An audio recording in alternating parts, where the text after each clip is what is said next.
ఒకరోజు చిన్ను ఉండే ఊరికి ఒక వజ్రాల వ్యాపారి వచ్చాడు. ఆ ఊరి ప్రజలతో ఇలా చెప్పాడు: నా దగ్గర కొన్ని వజ్రాలు ఉన్నాయి, కొన్ని రాళ్ళు కూడా ఉన్నాయి. నాకు తక్షణమే కొంత డబ్బు కావాలి. మీరు వజ్రాలు ఎంపిక చేసుకుని నాకు కొంచెం డబ్బు ఇవ్వండి అన్నాడు. విశేషమైన అవకాశం వచ్చిందని ప్రజలంతా ముందు ఆనందించారు. కానీ వెంటనే సందేహపడ్డారు. ఎక్కడ రాళ్ళు కొంటామో అంటూ భయపడ్డారు.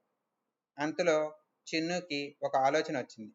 ఆమె ప్రజలను దగ్గరకు పిలిచి, నేను చెప్పినట్టు చేస్తే నిజమైన వజ్రాలను తేలికగా గుర్తించగలుగుతారు అని చెప్పింది.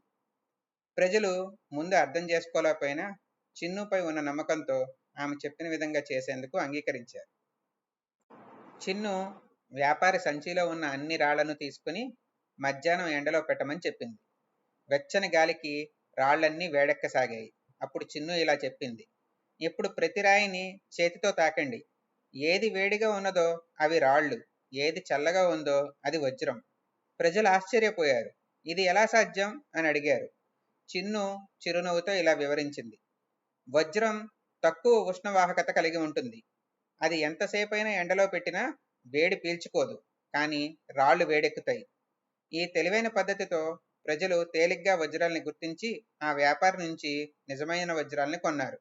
ప్రజలందరూ చిన్నుని అభినందిస్తూ ఆమె తెలివితేటలను ప్రశంసించారు.